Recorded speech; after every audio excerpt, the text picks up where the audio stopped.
Assalamu alaikum. My name is Shah Khan and I'm a student. First of all, I would like to congratulate Dr. Zakir Naik because not only the Muslims but everyone here is actually proud of you. So basically my question is, recently in the Indian news channel there was a case like the daughter-in-law was raped by her father-in-law and it was a Muslim. So basically the Maulvis gave it like that she has to marry her father-in-law and her husband is no more her husband. Do you have your say on that? The brother again has picked up a very important issue of the media, and people may be aware that a few months back there was a girl by the name of Imrana. She was raped by her father-in-law and the fatwa was given by the majority of the Indian scholars, ulmas, and one Darul Ulum gave the fatwa that because she was raped by the father-in-law, she cannot go back to her husband. She is haram for her husband. Now the moment the media finds something which is interesting and can malign Islam, they pick it up and they blow it out of proportion as though there's nothing else in Islam but this issue. So the Indian press, what they did, most of the channels carried this news that the ulmas, the sheikhs, the maulanas of Islam, they say a girl, she is raped by the father-in-law, she's a victim. But what does Islam say? Instead of supporting her, now Islam is telling she cannot go back to her husband. She is haram for the husband. And they use this news and they blew it out of proportion even till this day today. Again, I always say that if you don't know how to answer the media, the people should be trained. And later on, after a few weeks, there were some other Muslim scholars who said, no, she is not haram for the husband, she can go to her husband. Whoever is giving fatwa that she is haram for the husband is wrong. We are fighting like cats and dogs in front of the non-Muslims. We are washing our dirty linen in public.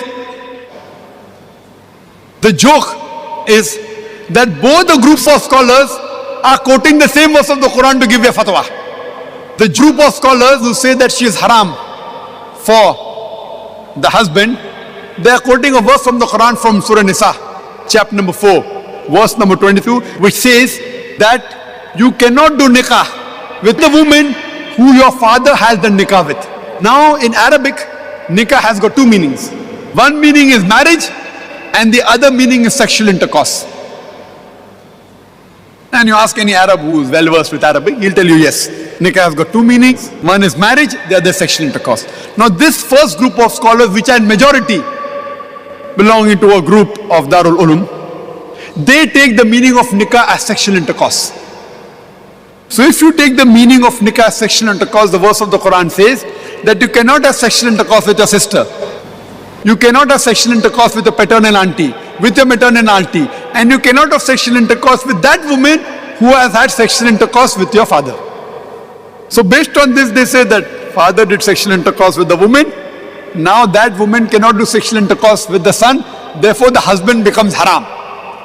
The other group is fighting, no, it is nikah, and we are fighting like cats and dogs. We should use a hikmah in replying. Point number one. What happened with Imrana was not sexual intercourse, it was zina bil jabr, rape. There's a difference between rape and sexual intercourse. And rape is not called nikah in Arabic. Point number one. That answers. No, you're playing with words, it is the same. No problem. See, as I told you, if someone says something wrong, there's a technique of debating. If someone says 2 plus 2 is equal to 5, instead of arguing, I will say, okay, take 200,000 dirhams, take 200,000 dirhams, now give me 500,000 dirhams. He'll say, no. Turn the tables over.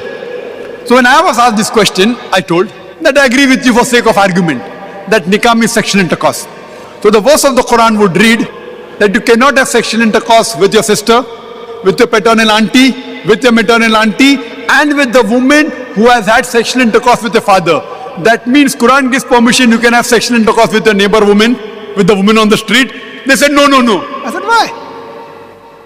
If you mean nikah means sexual intercourse, so Quran says don't do sexual intercourse with your sister, with your paternal auntie, maternal auntie, and the woman who your father had intercourse with. But you can have sexual intercourse with the neighbor woman, with the woman on the street, and the answer is no.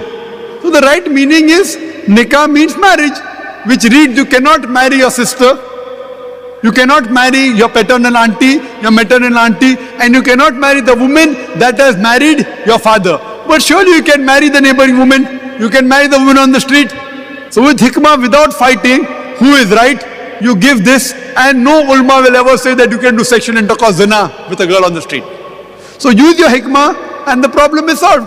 But unfortunately we are fighting like cats and dogs in front of the media and making a mockery of Islam. Hope that answers the question. Thank you very much, sir.